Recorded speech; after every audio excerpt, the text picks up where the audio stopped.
男人朝同伴对视一眼后，转身就是一枪。士兵手臂中枪后，马上稳住身形，开始还击。几人被一连串的扫射打得纷纷寻找着掩体躲避。他们正是达里尔和亚伦三人。上集说到，兰斯终于是卸下了伪装，准备清剿山顶寨的众人。为了不让达里尔几人干预，他直接下令让另一队的士兵将他们三人铲除。三人只有达里尔有着步枪，一时被打得狼狈不已。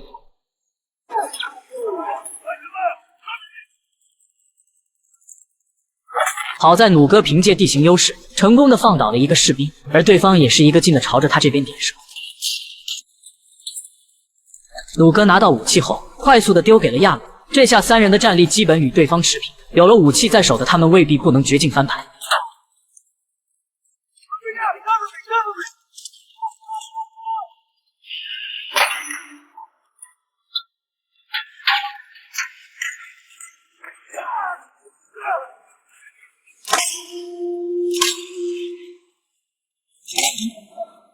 10分钟过后，小队的士兵被打得仅剩下了这个队长，而他还在拖着重伤的身体想着逃离此处。达里尔三人哪能轻易的放过他？他走上前去准备问些情报出来。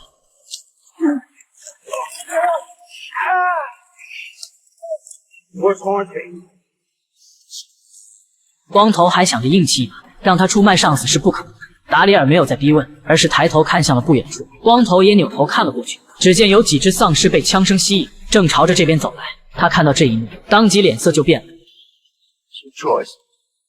光头害怕了，被枪打死和被丧尸啃食而死还是有区别的。谁也不想眼睁睁地看着自己被丧尸吃掉。内心挣扎一番后，他便开口了。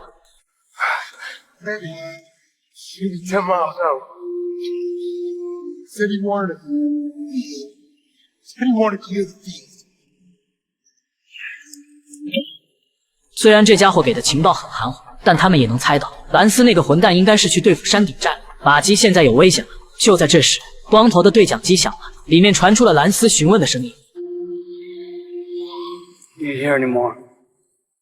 兰斯傻眼了，意识到另一个小队肯定是在了，不过他并没有打算过去追杀达里尔他们。相比起来，他要先去解决掉马基那个女人。晚上，山顶寨的公馆灯火通明，一个抓钩丢进了窗户，接着便是几个乔装打扮的士兵翻窗进到了2楼。他们今晚要杀光山顶寨的所有人。几个士兵拿着武器，小心翼翼地下到了1楼。大厅里面很安静，并没发现有人，直到来到拐角，才看到有个房间亮着灯光。为首的男人赶忙给其他人打着手势，示意准备好战斗。接着他一点点地朝着房间靠近。他戒备地推开了房门，可映入眼帘的竟是几个汽油桶。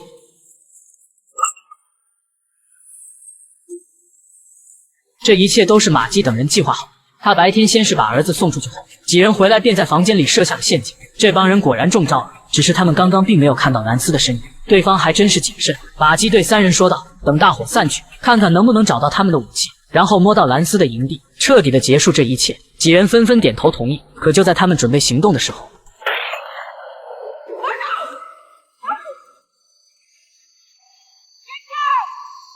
原来是莉亚。只见他手持步枪从公馆里走了出来。他是雇佣兵出身，该有的谨慎是一点都不少。刚刚他并没有跟着士兵去到1楼。马基见到来人也吃了一惊，竟然是这个女人。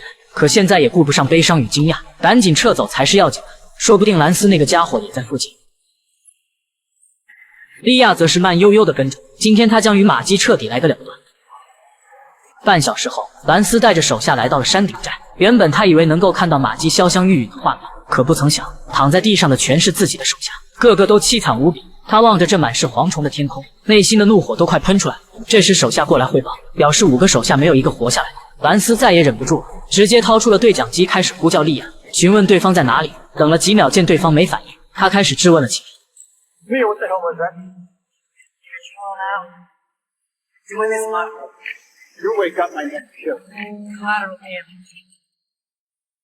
兰斯肺都要气炸了，自己遇到的都是他妈杀人，见到上司发这么大的火。一旁的手下赶紧说道：“我已经呼叫了支援，现在他们正在方圆20英里的范围内展开搜索，肯定会找到他们。”另一边，达里尔3人担心马基等人的安危，也在朝着山顶寨的方向前进。他们路上经过了之前莉亚所在的营地，还发现了一具士兵的尸体。3人有些纳闷，是谁在这里逗留，还杀了联邦的人？他们在地上翻找着，想看看有没有什么线索。这时老家找到了一样东西，达里尔走过去查看，只是一眼他便认了出来。三人都愣住了。莉亚出现在了山顶寨的附近，肯定是奔着找玛姬报仇来的。事情真是越来越复杂了。达里尔有些着急，他提议三人分头行动，得赶快找到玛姬等人的行踪。与此同时，玛姬三人还在树林中逃窜着，周围时不时出现的丧尸总是在拖慢他们的脚步。再这样下去，迟早会被莉亚追上。玛姬当机立断，他让科尔和莉迪亚先走，他留下来引开莉亚和其他人。因为不管是莉亚还是兰斯，他们的目标都是自己，俩人也没有矫情。三人在一起确实目标大了一些。他们走后，玛姬并没有着急离开，而是检查了下弹夹里的子弹数量。其实莉亚想杀了他，他又何尝不想除去这个隐患呢？现在自己一个人也能放开手脚了，于是他开始主动寻找起了莉亚的身影。夜幕下的树林是格外的寂静，稍微有点风吹草动就会听得一清二楚。很快，玛姬便率先发现了莉亚的身影。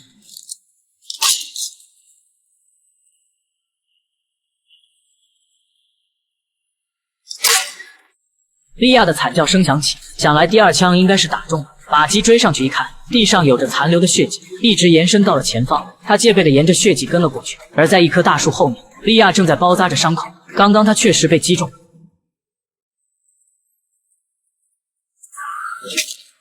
等玛姬再次睁开眼的时候，他已经被绑在了凳子上。莉亚正拿着手枪对着他的脑袋。玛姬挣扎了下，双手被绑得很牢固，看样子一时半会儿是挣脱不开了。为了拖延时间，他开口说道：“我知道你是不会现在就杀我的，因为你不想让我死得很容易。如果你想我死的话，刚才你就开枪了。”莉亚听他这么讲，也是把枪收了回来。他确实是那样想的。当初玛姬出尔反尔，不讲道义地杀了他仅剩的同伴，所以现在他也要让这个女人尝尝失去家人的痛苦。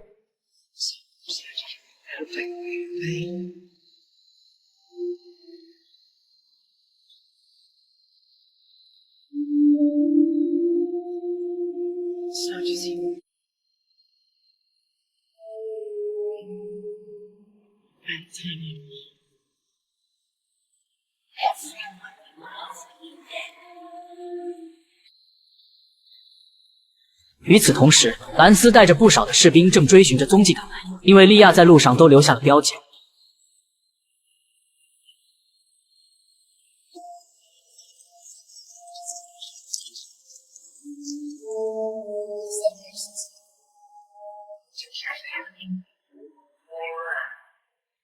玛姬一直在说话吸引着莉亚，好以此来掩护自己挣脱绳索。见到时机差不多后，他便开始了言语嘲讽，打算激怒对方。而在他一连串的嘲讽下，莉亚果然被激怒，再次抬起了手枪，而玛姬也同一时间动手，先是抬腿踢向了武器，见没打掉，他便上去死死握住莉亚拿枪的手，两个女人就这么厮打了起来。毕竟莉亚腿上有伤，玛姬很快占据了上风。他先是打掉了手枪，然后又给了莉亚一拳，接着顺势掏出刀子给了她一下。不过莉亚也不是吃素的，反过来后一把便将玛姬推倒在地。莉亚也掏出了短刀，双方再次厮杀了起来，招招都下着死手。薯条觉得他俩打的可比瑞克和你老板打的好看多了。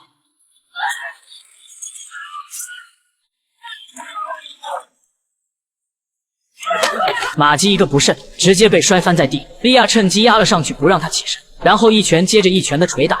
玛姬被捶得快要见到自己太太。接着莉亚抽出了短刀，想就此了结了这个女人。玛姬则用尽全力死死地抵住她的双手。